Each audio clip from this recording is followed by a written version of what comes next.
Stop, you're being set up. The single dad shouted. Her lawyer was arrested 11 minutes later. The crowded courthouse hallway in Chicago, Illinois, fell silent the moment Nathan Walker's voice echoed through the building. Stop, you're being set up. Heads turned instantly.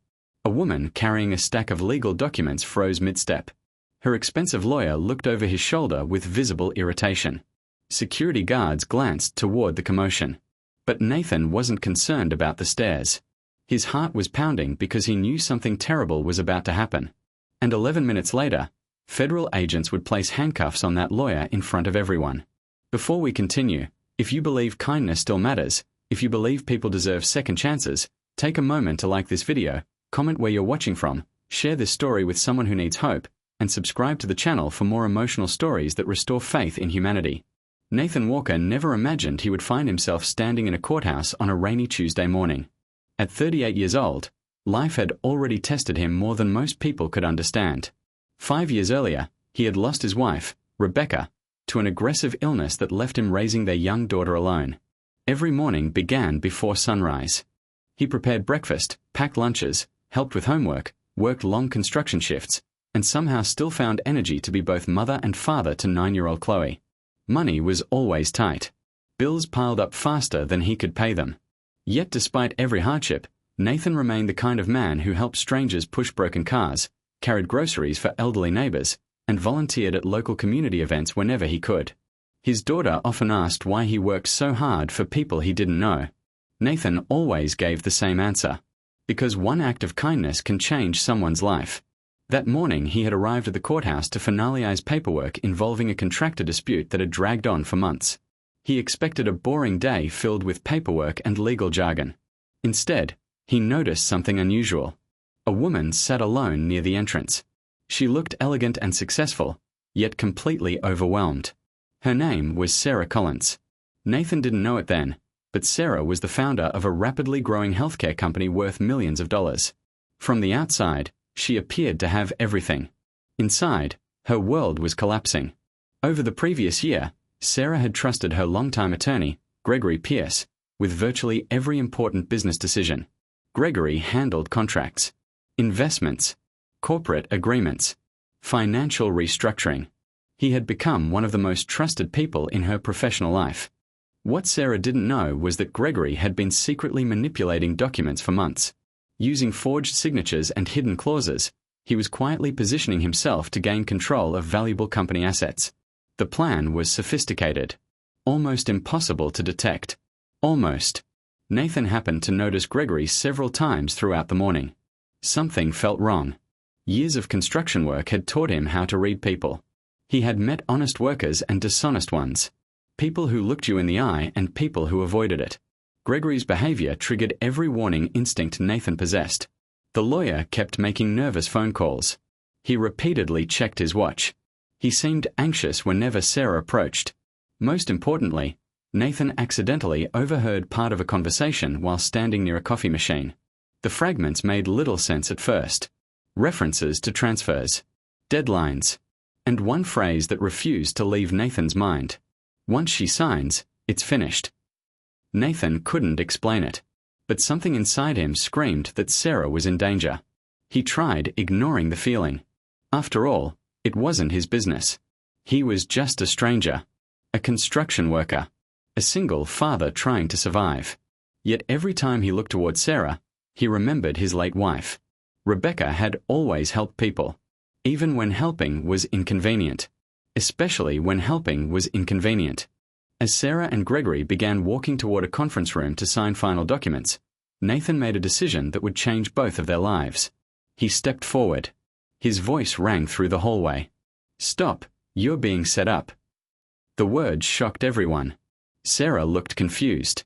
Gregory looked furious. Security immediately approached Nathan. People whispered. Some laughed. Others assumed he was unstable. Nathan suddenly realized how ridiculous he must appear. A construction worker interrupting legal proceedings involving wealthy professionals. But he couldn't stay silent. He calmly explained what he had overheard. He described Gregory's suspicious behavior. He admitted he had no proof, only concern. Most people would have dismissed him instantly. Surprisingly, Sarah didn't.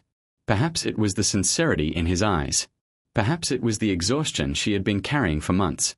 Or perhaps deep down she had already sensed something wasn't right. Whatever the reason, she hesitated. Instead of signing immediately, she requested additional verification. Gregory became visibly angry. His reaction raised even more questions. Within minutes, courthouse officials became involved. Then something unexpected happened. A federal investigator already present in the building overheard the discussion. The investigator recognized Gregory's name. His expression changed instantly. What followed happened so quickly that witnesses struggled to process it. Phone calls were made. Databases were checked. Documents were reviewed. Exactly 11 minutes after Nathan shouted his warning, federal agents entered the hallway. They approached Gregory, identified themselves, and placed him under arrest. The hallway exploded with shock. Sarah stood frozen. People stared in disbelief. Gregory's face drained of color as agents escorted him away. Investigators later discovered an extensive fraud scheme involving forged legal documents, financial manipulation, and multiple victims across several states. Sarah had been hours away from signing documents that could have destroyed the company she spent years building. The realization hit her like a wave. Everything she had worked for, everything her employees depended upon, everything, nearly stolen, and saved by a stranger. For several minutes, Sarah couldn't stop crying. Not because of money, not because of business, because she suddenly understood how close she had come to losing everything. Nathan quietly prepared to leave. In his mind, he had simply done what any decent person should do. But Sarah stopped him before he reached the exit. She wanted to know why. Why would a stranger risk embarrassment to help someone he'd never met? Nathan thought about Rebecca, about Chloe, about all the difficult years. Then he answered honestly, because sometimes people need someone willing to speak up, even when everyone else stays silent. That answer stayed with Sarah. Over the following weeks, she couldn't stop thinking about the man who had changed her life. She learned about his struggles, his long work hours, his devotion to his daughter, his financial hardships, his reputation for helping others despite having so little himself. The more she learned, the more inspired she became. Meanwhile, Nathan returned to normal life. Or at least he tried to. Construction jobs, school pickups, homework sessions, bedtime stories. The same exhausting routine. Yet something unexpected happened. One afternoon, Sarah called him. Not to offer money. Not to offer charity. She offered opportunity. Sarah's company was expanding community development projects across Chicago. She needed someone trustworthy to oversee construction partnerships. Someone honest. Someone who understood hard work. Someone willing to put people before profit. She offered Nathan a position. At first he refused.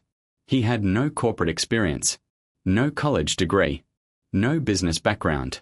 But Sarah wasn't hiring a resume. She was hiring character.